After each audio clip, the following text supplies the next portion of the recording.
अस्सलाम वालेकुम मेरे भाइयों दोस्तों। आज के हमारे इस लेक्चर में हम ज्योमेट्रिकल ऑप्टिक्स के एमसीक्यूज और न्यूमेरिकल सॉल्व करने वाले हैं। सही है। और इसके क्वेश्चन आंसर जो है वो मैंने इस ज्योमेट्रिकल ऑप्टिक्स के चैप्टर के सारी वीडियोस के डिस्क्रिप्शन की लिंक में पीडीएफ बनाकर दे दिए हैं। डिस्क्रिप्शन में पीडीएफ बनाकर लिंक डाल दिया है इस ज्योमेट्रिकल ऑप्टिक्स के क्वेश्चन आंसर का। सही है।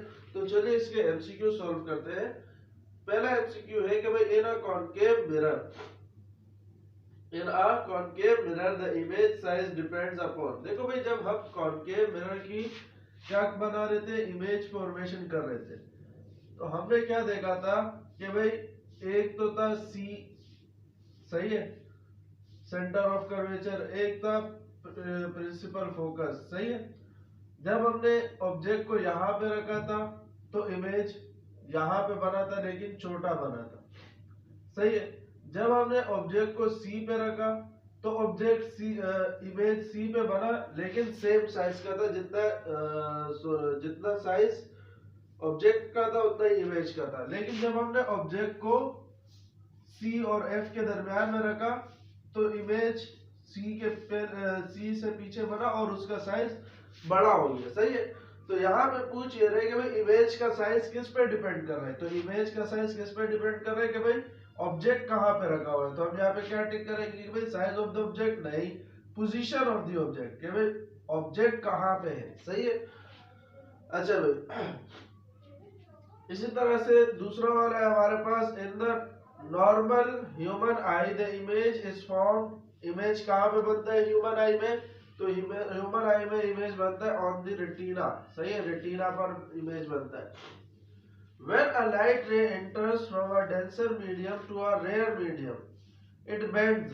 भाई जब denser medium से rare medium में जाती है, denser से rare, denser से rare, तो इसको मिटा के मैं बना के दिखा देता हूँ। जब हमने रिफ्रैक्शन पढ़ा था तो डेंसर से ये डेंसर मीडियम, ये बाहर वाला रेयर मीडियम, तो जब ये नॉर्मल जब डेंसर से रेयर की तरफ जाती है तो नॉर्मल के अवे बेंड करती है। तो यहाँ पे हम देखेंगे कि भाई अवे कहाँ पे लिखा है, अवे फ्रॉम द नॉर्मल। जब डेंसर से कहाँ जाएगी, रेयर में। लेकिन अगर रेयर से डेंसर की तरफ जाती है तो फिर हम क्या कहेंगे, टुवर्ड्स द नॉर्मल, सही है। In a compound microscope as compared to an objective, the eyepiece lens has a focal length। देखो भाई, कंपाउंड माइक्रोस्कोप में आईपीस लेंस की एक होता है ऑब्जेक्टिव लेंस। कंपाउंड माइक्रोस्कोप देखा था ना, एक होता है ऑब्जेक्टिव लेंस मोटा था और आईपीस लेंस क्या था, पतला था, सही है। और मैंने आपको बताया भाई मोटे लेंस की फोकल लेंथ छोटी होती है और बड़े पतले लेंस की फोकल लेंथ बड़ी होती है, सही है। तो यहाँ पे पूछ ये रहे कि भाई in a compound microscope as compared to an objective lens, the eyepiece lens has a focal length large। eyepiece lens की focal length बड़ी थी, सही है, eyepiece lens की focal length बड़ी थी, सही है, objective lens से। When the angle of refraction is 90 degree, the refractive index for water is 1.33, the critical angle is। अच्छा, ये न्यूमेरिकल बड़ा इंटरेस्टिंग है, न्यूमेरिकल है ये, इसके इसी टाइप के एक दो न्यूमेरिकल और भी है, तो इसको अभी छोड़ देते हैं। जब हम न्यूमेरिकल की तरफ बढ़ते हैं तो फिर इसको न्यूमेरिकल में ही सॉल्व कर लेंगे, सही है। अच्छा, अगला है to view dim stars we use. Dim कहते हैं मध्यम, मतलब यानी वो चीज जो बिल्कुल मतलब सही से नजर नहीं आ रही होती, सही है। तो स्टार्स को देखने के लिए हम किसको इस्तेमाल करते हैं, हमें पता है भाई टेलीस्कोप को इस्तेमाल करते हैं। तो यहाँ पे आप हमारे पास आ जाएगा डी ऑप्शन, टेलीस्कोप। टेलीस्कोप का मतलब ही क्या है, टेली मतलब दूर, स्कोप मतलब देखना। जैसे माइक्रोस्कोप है, माइक्रो का मतलब होते हैं छोटे और स्कोप मतलब देखना। इसी तरीके से टेली दूर और स्कोप देखना, तो दूर का देखना टेलीस्कोप और छोटी चीजों को देखना माइक्रोस्कोप, सही है।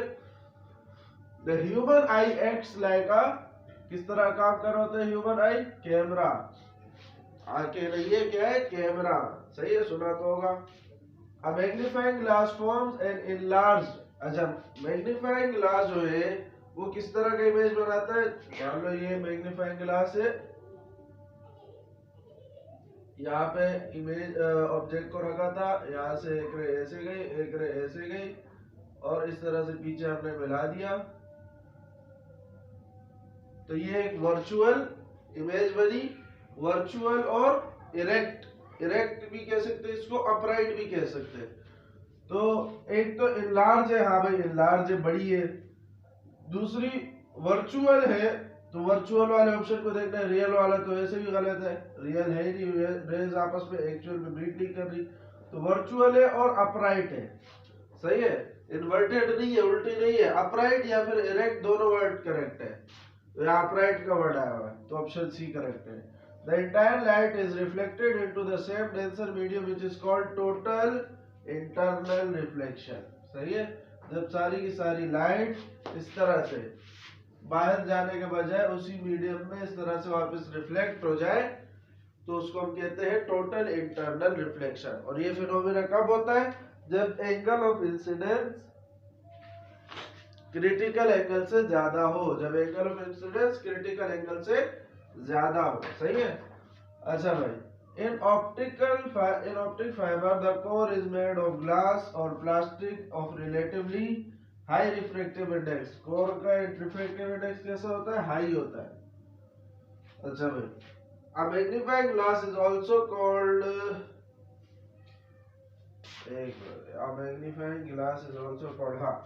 मैग्नीफाइंग ग्लास को हम क्या कहते हैं भाई, endoscope, compound microscope, simple microscope, telescope.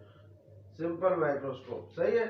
तो मैग्नीफाइंग ग्लास को सिंपल माइक्रोस्कोप भी कहा जाता है। The defect in which the image is found beyond the retina। भाई वो डिफेक्ट जिसमें इमेज कहाँ पे बन रहा था, रेटिना के पीछे बन रहा था, तो वो कौन सा डिफेक्ट है। अब जरा इसको सोच के बताएं। देखो भाई, वैसे तो इसका आंसर लॉन्ग साइट है, कहा गया beyond the retina long sightedness, सही है, ऑप्शन है। लॉन्ग साइटेडनेस में होता क्या है कि बंदे को दूर का नजर नहीं आता, करीब का नजर आता है, और करीब का नजर आने के लिए लेंस उसका चौड़ा होता है, सही है, और दूर का देखने के लिए उसके लेंस को पतला होना पड़ेगा। लेकिन इसके ये लेंस पतला नहीं हो पाता, तो जब इसके पास दूर वाली रेज आती है, सॉरी लगता है यहाँ पे गलत हो गया, लॉन्ग साइटेडनेस में दूर का नजर आता है, करीब का नजर नहीं आता, सही है। शॉर्ट साइटेडनेस में दूर का नजर नहीं आता, करीब का नजर आता है, लेकिन यहाँ पे दूर का नजर आता है और करीब का नजर नहीं आता। अब जब दूर का देखने के लिए मैंने आपको बोला था लेंस को पतला होना पड़ेगा, दूर का देखने के लिए लेंस क्या होना चाहिए, पतला होना चाहिए, क्योंकि रेस कैसे आ रही है, पैरेलल आ रही है। अब जब लेंस पतला होगा तो इसकी फोकल लेंथ क्या होगी, कम होगी। जब लेंस पतला होगा तो फोकल लेंथ ज्यादा होगी, पावर इसकी कम होगी। पावर कम होगी तो ये लेंस जो है रेटिना पर रेस को फोकस करेगा जब दूर से रेस आएगी, सही है। लेकिन अगर ये मोटा लेंस होता तो ये पहले फोकस कर देता। अब इसके साथ मसला ये होता है कि जब आप इसके लिए करीब ऑब्जेक्ट रख दो तो ये लेंस मोटा नहीं कर पाता खुद को, सीलियरी मसल इसका काम नहीं करते, जिसकी वजह से अब इस लेंस की ताकत तो है नहीं, पतला लेंस है, पावर कम है, फोकल लेंथ ज्यादा है। तो जब ये लेंस इस राइट रेस को मिलाता है तो वो कहीं दूर जाके मिलती है, जो कि रेटिना से भी बाहर चली जाती है। ये मान लो यहाँ पर रेटिना है, सही है। अगर करीब का ऑब्जेक्ट होता और नॉर्मल ह्यूमन आई होती तो ये नॉर्मल ह्यूमन आई का लेंस इस तरह से मोटा हो जाता, फोकल लेंथ यहाँ के बजाय यहाँ आ जाती, सही है, और ये इमेज यहाँ पे बन जाता। लेकिन अब इसमें डिफेक्ट है, चूंकि ये लेंस मोटा नहीं हो पा रहा तो ये इसकी पावर कम है, तो ये रेस को जाके कहीं दूर जाके मिला रहा है, सही है। तो ये कब होता है, ये लॉन्ग साइटेडनेस में होता है कि जब दूर का सही नजर आता हो और करीब का सही नजर ना आता हो, सही है। The short sightedness can be corrected by using glasses. अच्छा, शॉर्ट साइटेडनेस को कैसे ठीक किया जा सकता है भाई? शॉर्ट साइटेडनेस को कौन से ग्लास लगा के ठीक किया जाता है? वैसे तो पता ही है, कॉनकेव ग्लासेस, कॉनकेव लेंस लगाया जाता है, सही है। लेकिन क्यों लगाया जाता है? देखो भाई, शॉर्ट साइटेडनेस में लेंस के पास ताकत नहीं होती कि वो पतला हो जाए, सही। जैसे उधर ताकत नहीं थी कि वो मोटा हो जाए, इधर ताकत नहीं होती कि पतला हो जाए, क्योंकि अब इसमें इस सिचुएशन में इसको करीब का ऑब्जेक्ट तो सही नजर आता हो, लेकिन दूर का ऑब्जेक्ट सही नजर नहीं आता। अब जब दूर से रेज आती है तो दूर से रेज पैरेलल आती है। दूर से रेज कैसी आती है? सीधी सीधी आती है। और सीधी सीधी रेज को मिलाना ये बहुत ही आसान काम होता है, सही है। इस पर कोई ताकत नहीं लगती। और मान लो ये अगर रेटिना है तो ये डायरेक्ट इसको फटक से यहाँ पे मिला देता है और रेटिना से पहले ही मिल जाती है वाइट्रस ह्यूमर में, सही है। लेकिन यही रेज अगर फैली भी आए इसके पास, यही रेज कैसे आए? फैली हुई रेज आए। जैसे अगर ऑब्जेक्ट करीब रखा हुआ है, ऑब्जेक्ट अगर मान लो यहाँ रखा हुआ है, सही है, तो जब ऑब्जेक्ट करीब रखा होता है तो रेज कैसी आती है? फैली भी आती है, फैली भी रेज आती है। तो फिर इनको मिलाने में इसको ताकत लगती है और उस ताकत के नतीजे में ये रेज रेटिना पे जाकर मिलती है, सही है।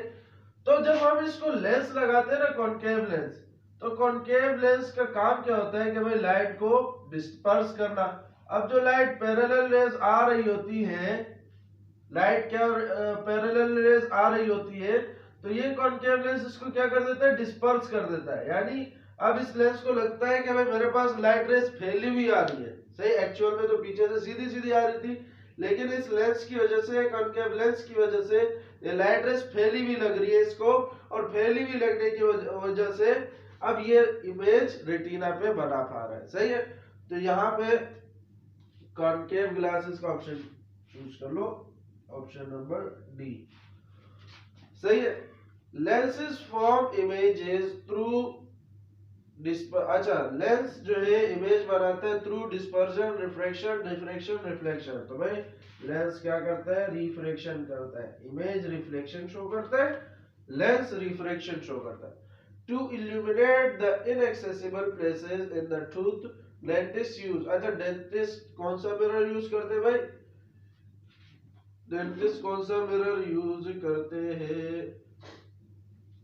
आपने देखा होगा डेंटिस्ट जो मिरर यूज करते हैं वो मिरर होता है हमारे पास कॉनकेव मिरर, सही है। डेंटिस्ट जो मिरर यूज करते हैं वो मिरर होता है हमारे पास कॉनकेव मिरर, सही है। किस चीज के लिए? ताकि वो जो दांतों में जो छोटे छोटे कीड़े मकोड़े होते हैं उसको आसानी से देख पाए, तो उसके लिए वो कॉनकेव मिरर यूज करते हैं। ये हमने पहले भी देखा, सही है। तो ये हमारे एमसीक्यूज हो गए। ये 5वां नंबर एमसीक्यूज अभी हम न्यूमेरिकल के साथ करते हैं। तो चलिए आगे बढ़ते हैं।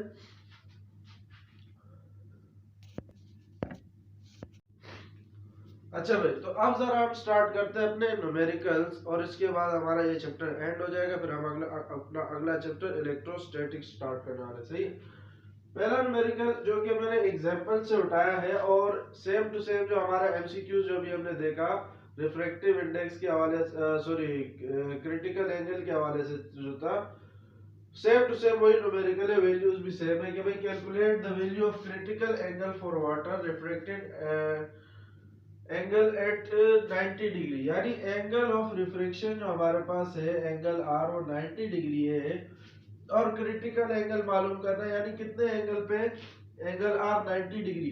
क्रिटिकल एंगल क्या होता है कि भाई वो angle of incidence, critical angle क्या होता है? एंगल ऑफ इंसिडेंस होता है, लेकिन कितना है कि जिसपे एंगल ऑफ रिफ्रैक्शन 90 डिग्री हो गया, सही है।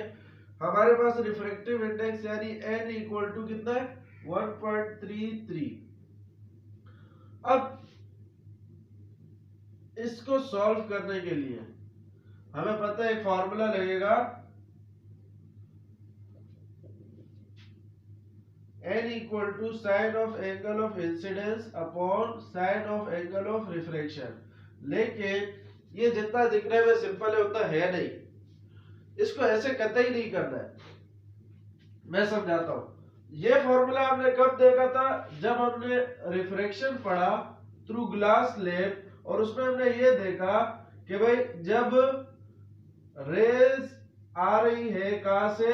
रेयर मीडियम से डेंसर मीडियम की तरफ, तो हमने देखा कि भाई sine of angle of incidence upon sine of angle of refraction हमें एक कांस्टेंट दे रहा है जिसको हमने कह दिया रिफ्रैक्टिव इंडेक्स। ये कब हमने कहा? जब हमने क्या किया? जब हमने क्या किया कि भाई रेयर मीडियम से डेंसर मीडियम में आ रहा है। यहाँ पे क्रिटिकल एंगल का जो होता है हमारे पास, अल्लाह आपका भला करे, क्रिटिकल एंगल हम कहाँ पे पढ़ते हैं? क्रिटिकल एंगल हम पढ़ते हैं टोटल इंटरनल रिफ्लेक्शन में, और टोटल इंटरनल रिफ्लेक्शन में लाइट रे कहां से जाती है? डेंसर मीडियम से जाती है, ना कि रेयर मीडियम से। लाइट रे कहां से जाती है? डेंसर मीडियम से।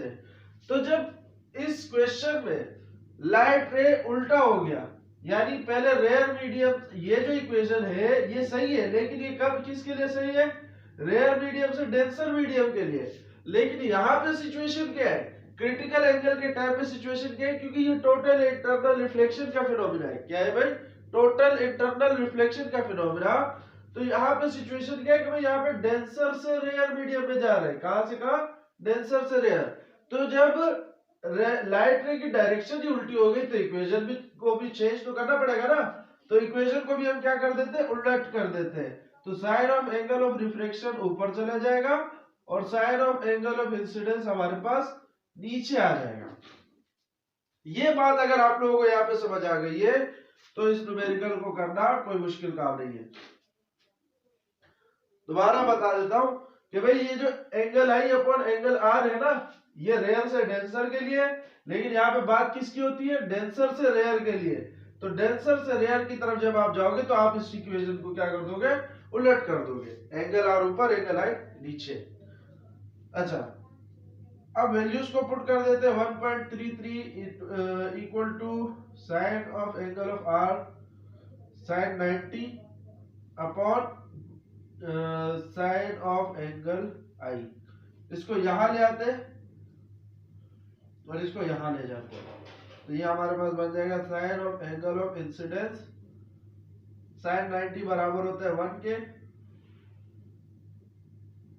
और साइन 90 1 के बराबर होता है, और ये 1.33 यहाँ पे डिवाइड में आ जाएगा। सही है। अब इस 1.33 को डिवाइड करा देते हैं 1 से। 1 डिवाइडेड बाय 1.33,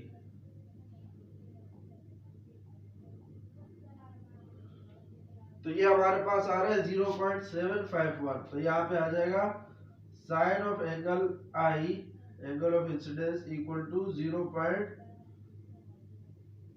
कितना आ रहा है भाई? 0.751। सही है। अब हमने एंगल आई निकालना है, साइन एंगल आई नहीं निकालना। तो ये साइन को यहां से वहां ले जाएंगे, यहां है ना, यहां से वहां ले जाएंगे। तो जब साइन यहां से वहां जाएगा तो ये क्या हो जाएगा? साइन इनवर्स हो जाएगा। क्या हो जाएगा भाई? Sine inverse. Sine inverse 0.751। अगर आपके पास साइंटिफिक कैलकुलेटर है तो उसमें आप सिंपल शिफ्ट मारना और साइन मारना, तो ये आपके पास साइन इनवर्स हो जाएगा। शिफ्ट साइन, तो साइन इनवर्स बन जाएगा, और आगे ये वैल्यू लिख देना 0.751। तो जो वैल्यू हमारे पास बन के आ रही है 0.751, उससे निकल के क्या आ रहा है भाई? मेरे पास तो आ रहा है 48.67 डिग्री। सही है। तो यानी ये वो एंगल है, ये वो एंगल है, ये वो क्रिटिकल एंगल है जिसकी वजह से जो एंगल ऑफ रिफ्रैक्शन कितना हो गया? 90 डिग्री। यानी अगर आप लाइट रे को डेंसर मीडियम से रेयर मीडियम की तरफ ले जा रहे हो और आप नॉर्मल के साथ इतना एंगल बना रहे हो, कितना? 48.67, और ये डेंसर मीडियम कौन है? वाटर है। सही है। तो आपके पास जो लाइट रे होगी वो बिल्कुल नॉर्मल के इस तरह से परपेंडिकुलर हो जाएगी। कैसे हो जाएगी? नॉर्मल के परपेंडिकुलर हो जाएगी। सही है। दूसरे न्यूमेरिकल की तरफ आते हैं। दूसरा न्यूमेरिकल जो है हमारा वो है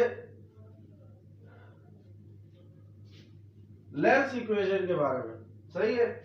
तो दूसरा न्यूमेरिकल है, a boy standing 2.500 metre in front of camera, कैमरे के सामने खड़ा हुआ है। कैमरे में क्या लगा होता है भाई? लेंस लगा होता है। अच्छा भाई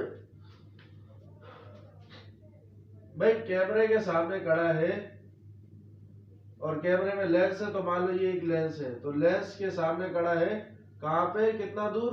2.5 मीटर की दूरी पे। तो यानी ये इसका क्या हो गया? कैमरे के लिए ये बता कि ये इसका ऑब्जेक्ट है, तो यानी ये डिस्टेंस क्या हो गया? p। तो p सिंपल हमारे पास कितना आ गया? 2.500 मीटर, सही है।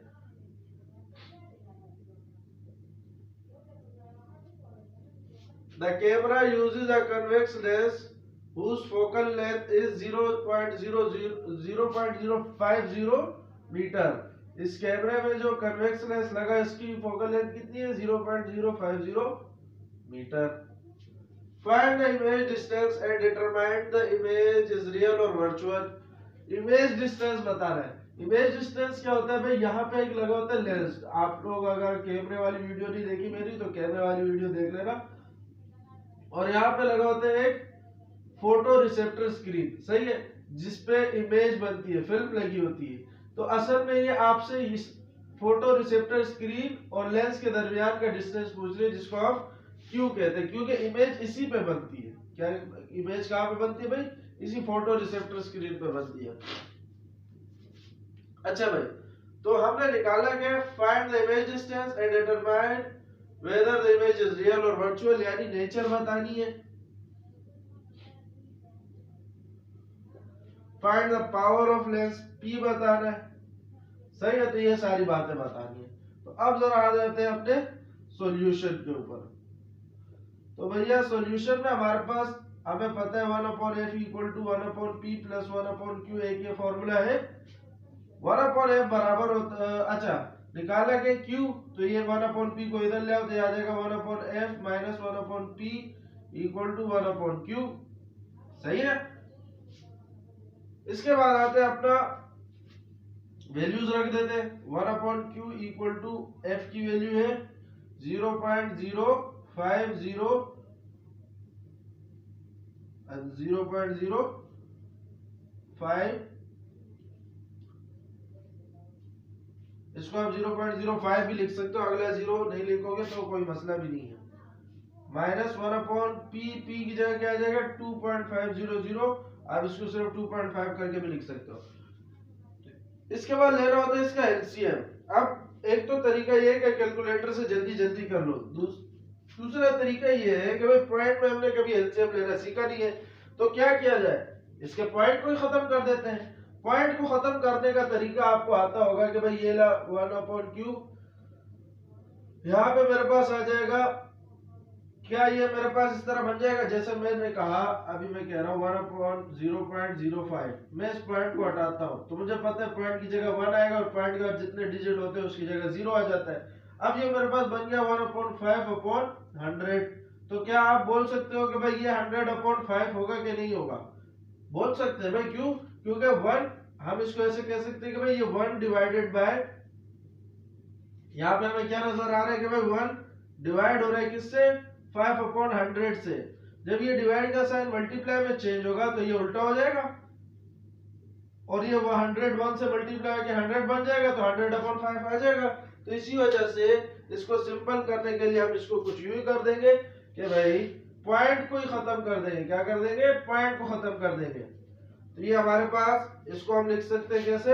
100/5 माइनस 2.5 है ना, पॉइंट हटेगा तो पॉइंट की जगह 1 और पॉइंट के बाद कितने डिजिट है? एक डिजिट है, तो 25/10 आ जाएगा, सही है। और ऊपर 1 है तो ये 10 ऊपर चला जाएगा, तो 10 1 10/25। इस तरह सही रहेगा कि नहीं रहेगा? सही है। अब जरा इसको यूं कर लेते हैं कि भाई कुछ काटम पीटी कर लेते हैं इसके साथ। 5 1 5 और 5 1 5, 5 2 10, 5 0 0, 5 2 10, 5 5 25। तो यहाँ पे मेरे पास बचा 1/q = 20 -2/5। सही है। अब एलसीएम ले लो, इसके नीचे कुछ नहीं है तो 1 है, तो एलसीएम में मेरे पास आपको पता है 5 ही आएगा। अब एलसीएम जब आ जाता है उसका तरीका ये होता है कि भाई उसको इससे भी मल्टीप्लाई करो, इससे भी मल्टीप्लाई करो। तो 20/1 को भी 5 से मल्टीप्लाई करो तो यहाँ पे आ जाएगा 100, और 2/5 को भी मल्टीप्लाई करो एलसीएम से। एलसीएम क्या है 5, तो यहाँ पे हमारे पास आ जाएगा 5 से 5 काटा 2, 100 में से 2 जाएगा, यहाँ बचेगा 98/5 इक्वल टू 1/Q। सही है। अच्छा, हमने निकाला है Q, तो इसके लिए हम इसको कर देंगे उलट कर देंगे, तो ये आ जाएगा हमारे पास Q इक्वल टू, इसको जब उल्टा करेंगे तो ये Q/1 लिखते नहीं, इसको उल्टा किया तो इसको भी उलट करना पड़ेगा, तो ये आ जाएगा 5/98। अब जरा इसको बचपन वाली डिवीजन से सॉल्व कर लेते हैं, जो बचपन में करते थे कि भाई 98 को बाहर रखो, 5 को अंदर रखो। अब 98 के टेबल में 5 आता नहीं है तो पॉइंट लगाया तो यहाँ एक 0 आ जाएगा। अभी भी ये नंबर छोटा है इससे, तो इस नंबर को बड़ा करने के लिए एक और 0 लगाएंगे, लेकिन एक और 0 लगाने के लिए यहाँ पे भी एक 0 लगाना पड़ेगा। अब देखते हैं, अब 98 को 5 से मल्टीप्लाई करा के देखो। जब आप इसको 5 से मल्टीप्लाई कराओगे तो 5 8 × 40, 5 9 × 45, 49 हो जाएगा ये, तो ये आ जाएगा 490। सही है। नीचे क्या बचा? अच्छा, ये किससे करने पे आया? 5 से करने पे आया। सही है, क्योंकि आप 6 से करोगे तो और बड़ा हो जाएगा, 490 काफी है। यहाँ से 10 बचा, एक और 0 लगा देते क्योंकि पॉइंट हमने लगाया हुआ है, तो ये आ जाएगा 98 1 × 98। सही है। अब यहाँ पे 2 बचा। सही है, तो इस तरह से आगे बढ़ता जाएगा। तो हमारे पास Q कितना आ गया भाई? 0.051 मीटर में है ना दोनों, तो मीटर में ही ले लेते हैं। सही है, 0.051 मीटर। अच्छा भाई, एक तो ये चीज हो गई। दूसरी चीज, अच्छा इमेज की नेचर बतानी थी। नेचर में ये है कि भाई अगर Q प्लस में है तो इमेज रियल है, Q माइनस में है तो इमेज वर्चुअल है। सही है। तो भाई हमारे पास इमेज कैसी आई है? इसकी नेचर है हमारे पास Q हमारे पास पॉजिटिव में आया तो नेचर हमारे पास रियल आ गया इसका। और P पावर हमारे पास हमें पता है भाई किस तरह कैलकुलेट की जाती है, 1/f करके। तो यहाँ पे आ जाएगा हमारे पास f कितना है भाई? 1/0.05। ये देखो, इसके लिए तो कैलकुलेटर उठाने की जरूरत ही नहीं है। पॉइंट यहां से हटा, यहाँ पे 1 और 0 0, ये 100 कहाँ चला जाएगा? ऊपर जाएगा, 1 से मल्टीप्लाई हो जाएगा, तो यहाँ आ जाएगा हमारे पास 100/5। यहाँ से सिर्फ 5 बचा ना, क्योंकि जब पॉइंट हट गए तो ये 2 0 भी खत्म हो जाएंगे। तो ये 5 1 5, 5 20 100, तो पावर इसकी क्या आ गई? 20 डाईऑप्टर। क्या कहते हैं इसको? डाईऑप्टर। पावर को किस में कैलकुलेट करते हैं? डाईऑप्टर में, जिसका सिंबल होता है कैपिटल D। सही है। तो पावर इसकी है 20 डाईऑप्टर। याद एक बात समझ आ गई? तो ये था हमारे पास दूसरा वाला न्यूमेरिकल जो हमने कर लिया है। अब आते हैं जरा अपने तीसरे न्यूमेरिकल पे। तीसरे न्यूमेरिकल पे इसको नोट डाउन कर लीजिए जब तक हम तीसरा न्यूमेरिकल पढ़ लेते हैं। A thumb pin is positioned at a distance of 15 cm. Thumb pin की पोजीशन है 15 centimetre from a convex mirror. अच्छा, यहाँ पे देखो भाई कॉन्वेक्स मिरर है, of a focal length of 20 centimetre, determine the position and nature of the image. बड़ा ही आसान है। थंब पिन की पोजीशन है भाई कितनी? थंब पिन की पोजीशन है 15 सेंटीमीटर। सही है, 15 सेंटीमीटर थंब पिन की पोजीशन है, यानी ऑब्जेक्ट डिस्टेंस हमारे पास हो गया 15 centimetre from a convex mirror. अच्छा, यहाँ पे है कॉन्वेक्स मिरर, तो आपको मैंने साइन कन्वेंशन में बताया था कि भाई कॉनकेव मिरर का focal length positive, convex mirror का फोकल लेंथ नेगेटिव। तो यहाँ पे कॉन्वेक्स मिरर है, इसका फोकल लेंथ किस में आएगा? माइनस साइन के साथ आएगा। किसके साथ आएगा? माइनस साइन के साथ। Determine the position and nature of the image. Position बतानी है, नेचर बतानी है, पावर नहीं बताना है। फार्मूला यही लगेगा। यहाँ पे बस थोड़ी सी अरेंजमेंट कर लेते हैं।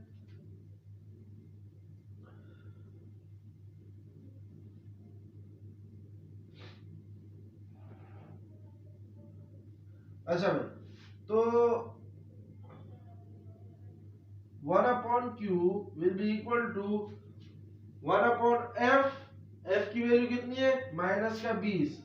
तो यहाँ पे आ जाएगा 1/20 और यहाँ पे माइनस लिख दो, सही है। माइनस 1/p, p कितना है, p है भैया 15। अगर आप कहो तो मैं इन दोनों में से माइनस साइन कॉमन अगर निकाल लूं तो यहाँ पे मेरे पास कुछ ऐसी सिचुएशन आ जाएगी 1/20 प्लस 1/15। साइन का कॉमन निकालना अगर आपको आ गया हो, मैथ वेथ कुछ पढ़ ली हो, तो इसके साथ कुछ ये सिचुएशन हो जाएगी। क्योंकि अगर मैं इसको वापस ब्रैकेट को खोल दूं तो ये माइनस प्लस माइनस और माइनस प्लस माइनस दोनों से साइन माइनस हो जाएंगे। अभी यहाँ पे भी प्लस है, यहाँ पे भी प्लस है, सही है। क्योंकि ये देखो minus minus plus minus minus plus, ये होता है साइन का कॉमन निकालना। अब इसको मैं वापस खोल दूंगा तो ये वापस अपनी जगह पे आ जाएगा, क्योंकि माइनस प्लस माइनस हो जाएगा और माइनस प्लस माइनस, सही है। तो इसमें कोई दिक्कत नहीं होनी चाहिए। अब जरा 20 और 15 का एलसीएम ले लेते भाई। 20 और 15 का एलसीएम लेंगे तो सिचुएशन कुछ यूं बनेगी, 20 और 15, 5 4 is 20, 5 3 is 15, 2 2 is 4, 3 as it is, 2 1 is 2, 3 as it is, 3 1 is 3। तो ये 5 2 is 10, 10 2 is 20 और 23 is 60। ऐसे ही है कि नहीं है। 5 2 is 10, 10 2 is 20, 23 is 60। तो एलसीएम में आ गया हमारे पास भैया 60। यहाँ आ जाएगा 1/q equal to minus sign बाहर कॉमन है, यहाँ पे 60। अच्छा, जब एलसीएम आता है तो मैंने कहा था दोनों फ्रैक्शन को एलसीएम से मल्टीप्लाई कराना पड़ेगा। तो पहले 1/20 का फ्रैक्शन एलसीएम से मल्टीप्लाई कराओ, तो ये 60। तो 0 से 0 काटा, 2 1 is 2, 2 3 is 6, तो 1 3 is 3, एक तो ऊपर 3 आ जाएगा। इस वाले फ्रैक्शन को भी एलसीएम से मल्टीप्लाई करा देते हैं, 1/15 मल्टीप्लाई बाय 60, तो 15 1 is 15, 15 4 is 60, तो 1 4 is 4। तो 3 + 4 कितना हो जाएगा, 3 + 4 हमारे पास हो जाएगा 7/60। कितना बन गया भाई, 7/60। अब इसको उलट कर दो, इसको उल्टा करने के लिए तो ये आ जाएगा हमारे पास q 60/7 और यहाँ माइनस का आ जाएगा। डिवाइड करा देते हैं बचपन वाले तरीके से, सही है, क्योंकि डिवीजन का तरीका बचपन वाले से अच्छा और कोई नहीं है। तो 7 7 7 49, 7 8 56, तो यहाँ पे 8 56 ले लेते हैं, बचेगा क्या 4। अब 4 छोटा है, यहाँ पॉइंट लगाएंगे या 0 आ जाएगा। 7 5 35, क्या बचा 5, फिर छोटा है, फिर 0 लगा देंगे, तो 7 7 49। तो भैया इसको तो ऐसे ही चलते रहना है, तो हम यहाँ पे वो यहीं पे ऐड कर देंगे कि भाई 8.57 माइनस का 8.57 अच्छा मीटर है सेंटीमीटर है, सेंटीमीटर है, तो सेंटीमीटर इमेज का डिस्टेंस आया। अब चूंकि नेगेटिव में आया इमेज का डिस्टेंस, तो नेचर क्या हो गया, नेचर हो गया भाई इसका वर्चुअल। नेचर क्या बन गया, वर्चुअल, सही है। अच्छा भाई, तो अब आते हैं जरा अपने अगले न्यूमेरिकल पे हैं, जो कि ये है कि भाई an image of a specimen. Specimen क्या चीज होती है कि जो जिस चीज को हम माइक्रोस्कोप के अंदर स्टडी करते हैं, जिस चीज को माइक्रोस्कोप में रखा और उसको स्टडी करें, वो हमारा स्पेसिमेन कहलाता है। Specimen appears to be 11.5 centimetre behind a concave mirror. अच्छा, अब ये जो बात है यहाँ पे नोटिस करने वाली बात है, बिहाइंड अ कनकेव मिरर। यहाँ पे आपको Q तो दे दिया 11.5 सेंटीमीटर कि भाई एक स्पेसिमेन का इमेज 11.5 सेंटीमीटर पे बना है, लेकिन अगर आप गौर करो तो ये कनकेव मिरर है। कनकेव मिरर, कनकेव मिरर के क्या कहा है, बिहाइंड, यानी इमेज बना है कहां पर, कनकेव मिरर के पीछे, यहां पे कहीं बना इमेज, इमेज यहां पे बना है। और ये केस जब हमने स्टडी किया था, हमने क्या स्टडी किया था कि भाई फोकल लेंथ के अंदर जब आप ऑब्जेक्ट को रखोगे तो एक रे यू जाएगी और एक रे यू चली जाएगी, और ये रेस को जब पीछे एक्सटेंड करेंगे तो ये इस तरह से मिल जाएगी। सही है। और चूंकि एक्चुअल में मिलना नहीं है, इसका एक्सटेंड करके मिलाया है, तो चूंकि ये इसलिए ये इमेज क्या वर्चुअल है, और जब वर्चुअल इमेज होती है तो यहाँ पे हमेशा माइनस साइन लगता है। यहाँ पे आपने सिर्फ इस बात पे गौर कर लेना है कि भाई behind the concave mirror, behind a concave mirror एक इमेज बन रहा है, और जब image behind the concave mirror बन रहा है तो हमें पता है भाई, हमने इमेज फॉर्मेशन पढ़ी है कि बिहाइंड जब कॉनकेव मिरर के बनते हैं तो वो तब बनते हैं जब हम रेस को खुद जाके मिलाते हैं, और जब रेस को खुद जाके मिलाते हैं तो वो इमेज होती है वर्चुअल। यहाँ पे वर्चुअल नहीं बोला, लेकिन आपने इस क्वेश्चन पे गौर करना है। सही है। अच्छा, इसका फोकल लेंथ है, फोकल लेंथ अब कनकेव मिरर है, कनकेव मिरर का फोकल लेंथ हमेशा पॉजिटिव होता है, कॉन्वेक्स मिरर का फोकल लेंथ नेगेटिव होता है। Find the specimen distance from a mirror, तो P फाइंड आउट करना है, P। सही है। सॉल्यूशन आ जाओ भाई, 1/f equal to 1/t plus 1/q। यहां से हमारे पास 1/p निकल के आ जाएगा 1/f माइनस 1/q करके। सही है। प्लस का 1/q यहाँ पे आके माइनस का 1/q बन जाएगा। और साथ ही साथ अब यहाँ पे क्या करेंगे, 1/p यहाँ पे हमारे पास आ जाएगा 1/f कितना है, f है हमारे पास 13.5 माइनस 1/q कितना है, q है हमारे पास माइनस का 11.5। सही है। तो ये माइनस माइनस मल्टीप्लाई होकर आपस में बन जाएंगे प्लस। सही है।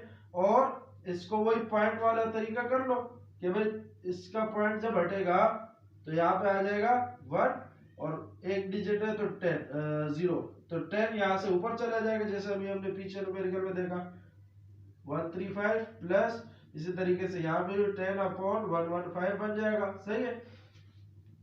135 और 115 का जब हम एलसीएम लेंगे तो ये आ जाएगा हमारे पास 5 2 10 5 7 25, 5 2 10 5 3 15, यहाँ पे आ जाएगा 9 3 27 और 23 एज इट इज, 3 1 3 और 23 एज इट इज, यहाँ से आ जाएगा हमारे पास 23 1 23। सही है। अब इन चारों को जरा मल्टीप्लाई करा देते हैं। मल्टीप्लाई कराने पे देखो हमारे पास क्या आता है,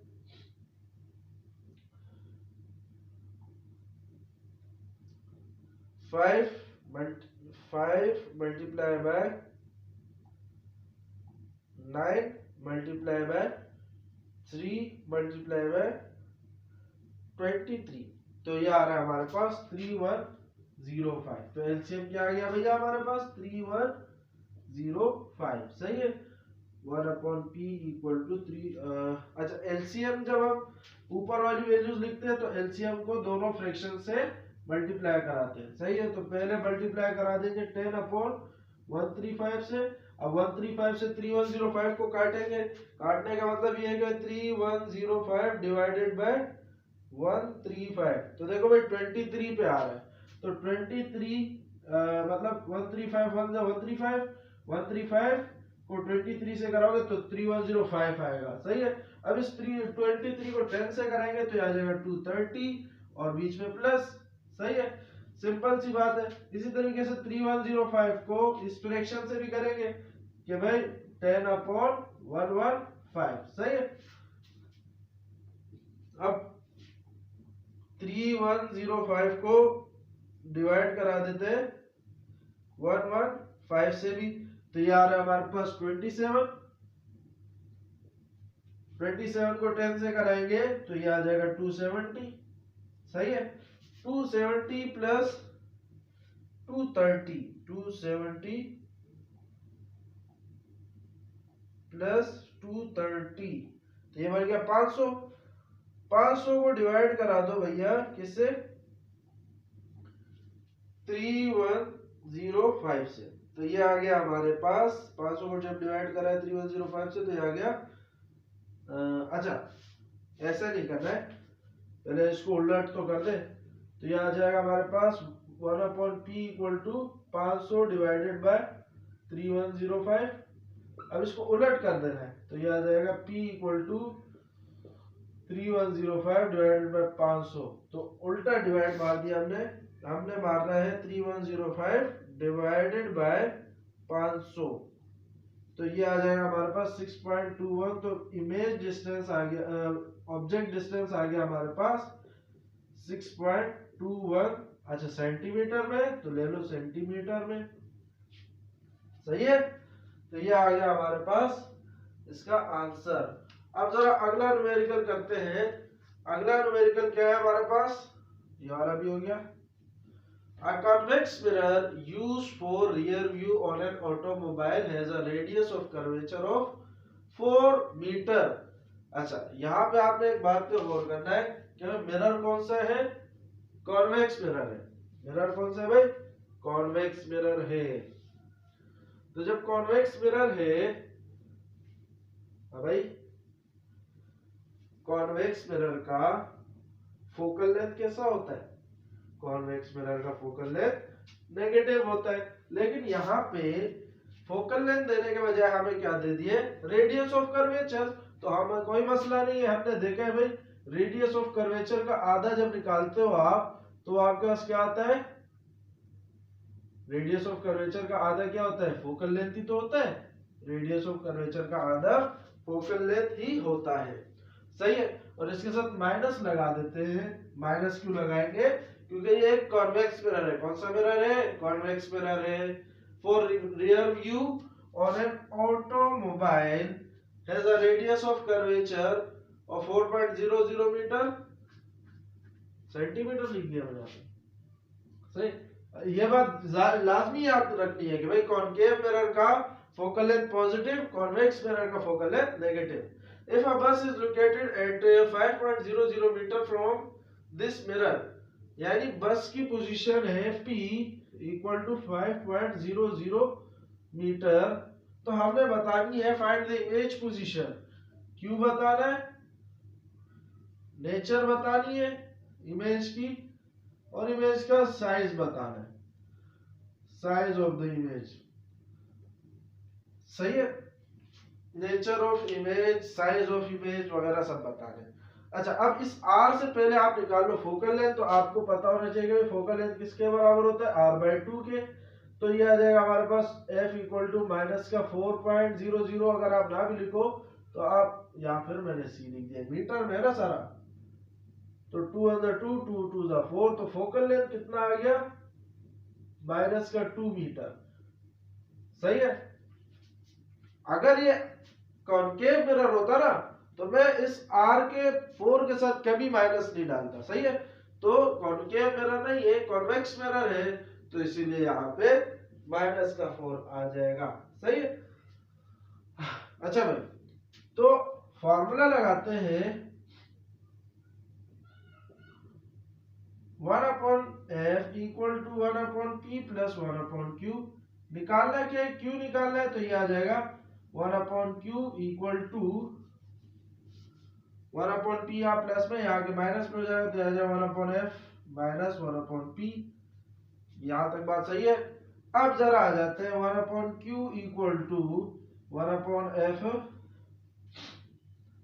1/f। अच्छा f है हमारे पास माइनस का 2, तो आ जाएगा 1/2 माइनस 1/2 माइनस 1/p कितना है, तो p है हमारे पास 5, तो आ जाएगा 1/5। ऐसा है क्या, नहीं है, ऐसा ही है, बिल्कुल ऐसा ही है, सही है। अच्छा माइनस माइनस आ गया, 5 का 5 आ गया, p की जगह, सही है। अब जरा वही काम कर लेते हैं, माइनस को यहाँ से कॉमन निकाल लो, माइनस को यहाँ से कॉमन निकाल लो, तो ये आ जाएगा आपके पास 1/2 प्लस 1/5, सही है। तो इन दोनों का एलसीएम ले लेते हैं, 2 और 5 का। 2 और 5 का जब आप एलसीएम लोगे तो क्या आएगा भाई, 10 ही आएगा। 2 5 10, तो यहाँ से हम लगा लेते हैं जरा इसके एलसीएम 10, यहाँ से लगा लेते हैं एलसीएम कितना 10, तो ये आ जाएगा हमारे पास 10, यहाँ पे आ जाएगा 2 के टेबल में 10 कब आता है 2 5 जा 10, सही है, प्लस 5 2 जा 10, ये बन जाएगा 7/10, ये 1/q इक्वल टू माइनस, यहाँ पे आ जाएगा 7/10, लेकिन अच्छा ब्रैकेट को हटा देते हैं, q आ जाएगा हमारे पास 10/7 माइनस का, सही है। अच्छा अब जरा 10/7 कर लेते हैं, तो आ जाएगा हमारे पास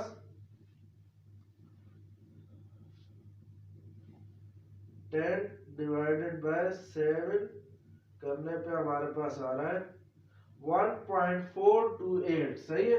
तो q इक्वल टू माइनस का 1.428, और मीटर में है तो यहाँ पे भी आ जाएगा क्या मीटर। अच्छा जब मीटर आ गया है और साइन में क्या है माइनस आया है, तो ये इमेज का नेचर हमारे पास क्या हो जाएगा, इमेज का नेचर हमारे पास हो जाएगा वर्चुअल, क्या हो जाएगा भाई वर्चुअल।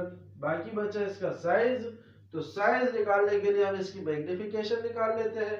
तो मैग्निफिकेशन निकालने के लिए हमारे पास 2-3 फॉर्मूले हैं, इसमें से एक फॉर्मूला ये q/p, सही है। तो मैग्निफिकेशन कितना हो गया भाई 1.428, q की वैल्यू और p की वैल्यू कितनी है, p की वैल्यू कितनी है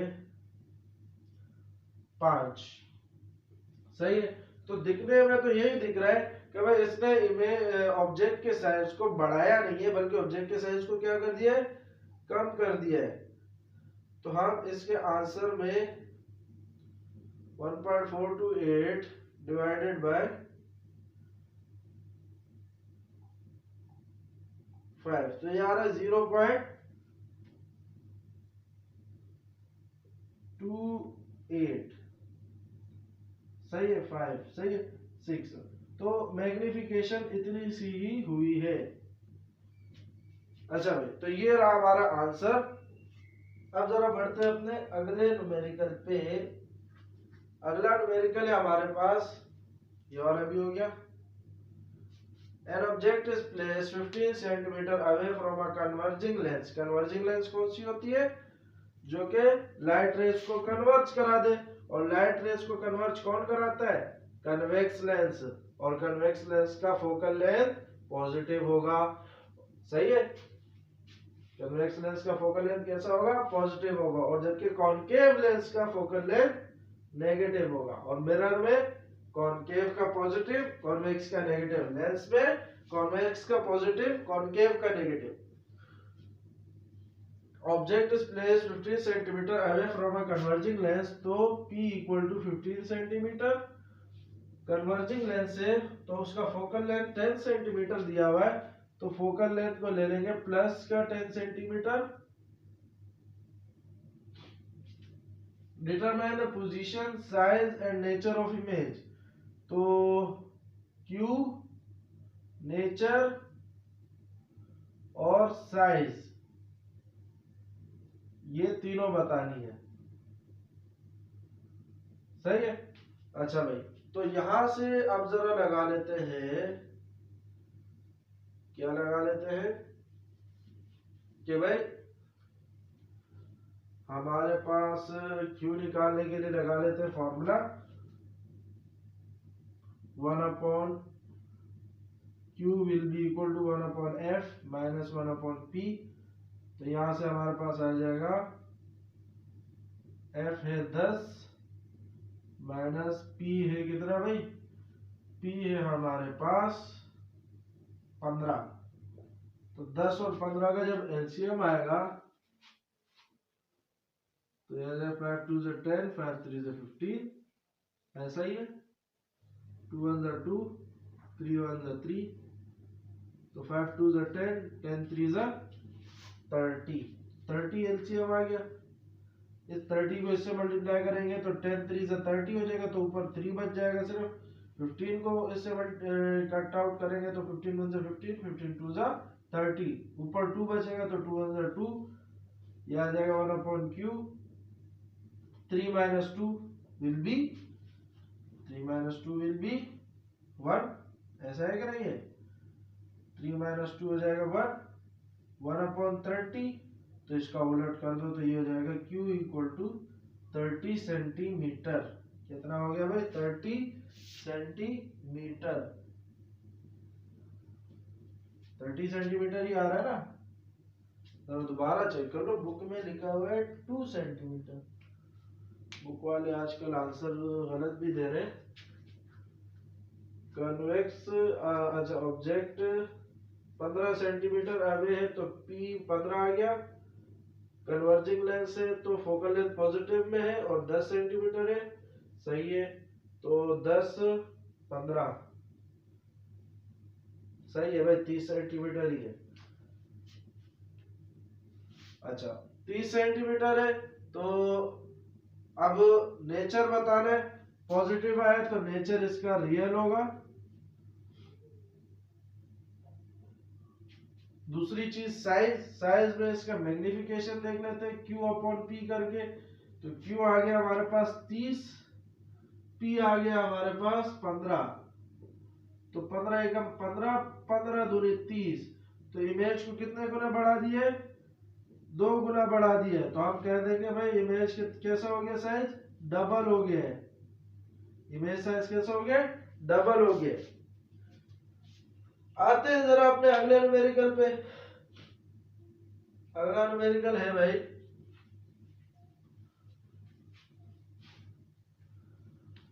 a concave lens of focal length 20 centimetre concave lens से, और से पढ़ो कॉनकेव लेंस है तो कॉनकेव लेंस का फोकल लेंथ माइनस में आएगा। a concave lens of focal length minus में आएगा 20 centimetre. forms an image 15 centimetre from the lens, तो Q आ गया 15 सेंटीमीटर। अच्छा और जो determine the power of a lens, power बताइए भाई। Also how far is the object position from the lens, object कहां पे पड़ा हुआ है भाई? How far is the object position, यानी P बताना है, सही है। अच्छा हाँ, यहां पे कॉनकेव लेंस है, चूंकि लेंस कौन सा है? कॉनकेव लेंस है, और कॉनकेव लेंस में इमेजेस हमेशा क्या बनती है? वर्चुअल इमेजेस बनती है। तो आप लोगों ने बराए मेहरबानी Q के वैल्यू के साथ भी माइनस लगा देना है। क्या लगा देना है भाई? माइनस लगा देना है। डेटा बना के इसको जरा सॉल्व करना शुरू कर देते हैं। तो यहाँ पे आ जाएगा हमारे पास 1 upon F equal to 1 upon P plus 1 upon Q. निकालना 1 अपॉन पी है तो ये आ जाएगा 1 upon F minus 1 upon Q, सही है। ये हमारे पास बन जाएगा 1 upon P divided by 1 upon F कितना है? माइनस का 20 है तो ये 1 माइनस 1 अपॉन 20 बन जाएगा माइनस, और 1 अपॉन क्यू क्या आ जाएगा? माइनस का 15, सही है। तो सॉरी माइनस तो पहले ही लगा दिया ना मैंने, तो माइनस माइनस हो जाएगा प्लस, तो ये बन जाएगा माइनस का 1 अपॉन 20 प्लस का 1 अपॉन 15, सही है। तो इसको उल्टा कर देते हैं। क्या कर देते? उल्टा कर देते हैं। उल्टा कैसे कर देते हैं कि भाई 1 अपॉन पी को यहां लिख देंगे, प्लस वाले को पहले लिख देते हैं, 1 अपॉन 15 को लिख देते हैं, और माइनस वाले को बाद में लिख देंगे। इसमें कोई ऐसी बड़ी बात है नहीं, है भाई? ऐसी कोई बड़ी बात नहीं है, ऐसी कोई बड़ी बात नहीं है। अब जरा एलसीएम निकाल लो 20 और 15 का। 5 4 जा 20, 5 3 जा 15, 2 4 1 जा 4, 3 1 जा 3, तो 5 4 जा 20, 23 जा 60। तो 60 आने के बाद एलसीएम में 15 को इससे मल्टीप्लाई डिवाइड कराओ तो यहाँ पे 4 बचेगा, ये दोनों जब कटेंगे तो 4 बचेगा, और 4 को इससे मल्टीप्लाई कराएंगे तो 4 1 जा 4 आ जाएगा। 20 को इससे करेंगे तो क्या आएगा, 20 डिवाइडेड बाय 60 डिवाइडेड बाय 20 3 बचेगा, और 3 को 1 से करेंगे तो 3 1 जा 3 आ जाएगा। तो ये आ जाएगा 1/p will be equal to 1/60। इसको उल्टा करेंगे तो उसको भी उल्टा कर देंगे, तो p will be equal to 60 centimetre, यानी ऑब्जेक्ट का डिस्टेंस कितना था, 60 सेंटीमीटर था, जब हमारे पास इमेज का डिस्टेंस आया 15 सेंटीमीटर। सही है। अच्छा, पावर पूछ रहे हैं, ये स्मॉल p और ये बड़ा p। बड़े p को निकालने के लिए 1/f लगाएंगे। सही है, 1/f लगाएंगे तो माइनस का p will be equal to, चूंकि ये कॉनकेव लेंस है, क्या भाई, कॉनकेव लेंस, तो कॉनकेव लेंस का हमारे पास पावर भी नेगेटिव आता है, ये हम देख चुके हैं। पावर वाले टॉपिक में अगर आप जाओगे पावर ऑफ अ लेंस तो आपको पता चल जाएगा। सही है, तो ये आ गया मेरे पास 1/- माइनस का 20। सही है, तो ये माइनस को यहाँ पे ले आएंगे और 1 और 20 को डिवाइड करा देंगे। तो जब 1 और 20 को डिवाइड कराएंगे तो बताओ भाई क्या आएगा, 1 20.0, अभी भी छोटा है तो, और 0 1 0 2 5 25 100। सही है, तो यहाँ पे आ जाएगा हमारे पास 0.05, और इसकी यूनिट डाइऑप्टर। सही है, ये भी न्यूमेरिकल हमारे पास हो गया। अब जरा आते हैं हमारे आखिरी न्यूमेरिकल पे।